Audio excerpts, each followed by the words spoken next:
friends. Be thankful and maintain a heart of gratitude to those who helped you. నీకు సహాయం చేసిన వారి పట్ల కృతజ్ఞత కలిగి ఉండు. వెనకాల కోతులు తవ్వక. దేవుని బిడ్డలారా, అప్పుడు మాత్రమే నీ హృదయంలో నుంచి కొన్ని సుగుణాలు వర్ధిల్లే అవకాశం ఉంది. కనుక దేవుని బిడ్డలారా, don't take this gratitude lightly, because of want of time I am not able to get into all the examples in the Holy Writ, but I am going to shorten this message. దేవుని బిడ్డలు, ఇందులో ఇంకోటి కలపమన్నారు. పండగ mixed doubles అంటారు. టెన్నిస్లో mixed doubles అని match ఉంటుంది. ఒకే side ఒక ఆడవాళ్ళు ఒక మగ, అవతల ఒక ఆడ మగ, ఇద్దరు కలిపి ఆడతారు అన్నమాట. దాన్ని ఏమంటారా? చెప్పరేంటారా? మీరు చూసి ఉంటారు ఎప్పుడు. హల్లెలూయా. మిక్స్డ్ డబుల్స్ అనండి. మా ఇద్దరు మంద దేవునికి స్తోత్రం కలుగును. హల్లెలూయా, స్తోత్రం, హల్లెలూయా. పండగ రోజున అదే మోకం, స్మారక కోటలో అదే మోకం, ఎప్పుడు అదే మోకం. ఆ మోకంలో తేడా. ప్రభువా, దేవుని బిడ్డలారా, నాకు ఎక్కడ మొదలెడితే ఎంత లెక్క వెళ్ళిపోతాము. అసలు మొదలెట్టాలో లేదో.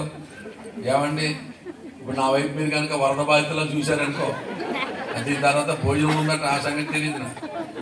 నేనే అనుకుంటాను ఆ ప్రకారం మీ భోజనం అనుకోబడి కూర్చున్నారేమో. భోజనం అనిపించబడి అయితే మీరు పాత్ర నుంచి వెళ్ళిపోతారు. హల్లెలూయా. అందుకే అప్పుడే ఎక్కడికి వెళ్ళడానికి వీలు లేకుండా ఆకారాన్ని ఎడతాను పోయి. దానికి ఇదేది కాలమాలు కదలడానికి వీలు. హల్లెలూయా. ప్రియులారా, Christmas message has many angles, and the question is to fix what angle. We can share this God's word, we can share this message, Christmas message, in many angles depending upon the audience whom we are addressing. మనం address చేస్తున్న ఆడియన్స్ని బట్టి ఈ యొక్క angle ఉంటుంది. బయట అయితే ఒకలాగున, చర్చిలో అయితే ఒకలాగున, వీధిలో అయితే ఒకలాగున, రకరకాలుగా ఉంటుంది. కనుక నాకు సుధీర్ చెప్పాడు. సుధీర్ కదా, గాస్పుల్ చెప్పానే అన్నాడు. క్రిస్మస్ అడ్రస్ అన్నాడు. ఆమె నాన్న దేవునికి స్తోత్రం కలుగునుగా. ఇప్పుడు కృతజ్ఞత మీద ఎంత లాగాడు, ఇప్పుడు అందులోకి వెళ్ళి ఇంకెంత లాగుతాడు. ఏదో సర్వ్ చేస్తారండి వెచ్చదనం కోసమా? అది అవసరం అంటే ఏంట ట్రెండ్ ఏంటట. నేను మా చిన్నప్పుడు మా నాన్న మా డాడీ పడుకోవడం నేను చూడలేదు. నేను పడుకునేటప్పటికి మా నాన్న ప్రార్థనలు ఉండేవాడు. మేము లేచేటప్పటికి ఎప్పుడో లేచి ప్రార్థనలు ఉండేవాడు. ప్రతి ప్రార్థనలోనూ ఓ ప్రార్థన చేసేవాడు మా నాన్న. ఏం చేసేవాడు తెలుసా? ప్రభువా, నా కుమారుల్లో ఓ కుమారుణ్ణి ఆంగ్ల భాషా ప్రవీణునిగా చేయమని ప్రార్థన చేసేవాడు. 7 పిల్లలు మేము.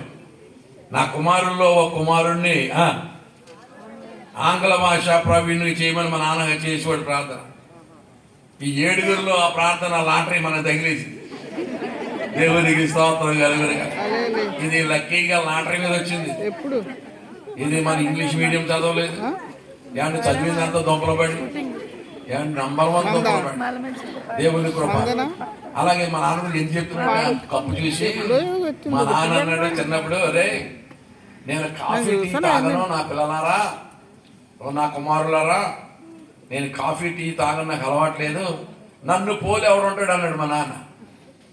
నేనన్నాను పుసుక్కుని, నేను ఉంటాను డాడీ అన్నా. నేను ఉంటానన్నానండి.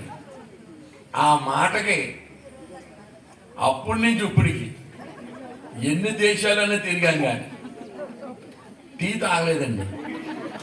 టీ కానీ కాఫీ కానీ మా నాన్నకి ఇచ్చిన మాటకి ఆ కాఫీ వాసన చూస్తూ ఉంటే నాకు ఒకసారి శోధన వస్తుంది ప్రియులారా. ఆ నిజమైన అరుకు కాఫీ కానీ ఆ కాఫీ స్మెల్ చాలా బాగుంటుంది. కానీ ఎవరికి ఇచ్చిన మాట? మా నాన్న చచ్చిపోయి చాలా సంవత్సరాలు అయిపోయింది,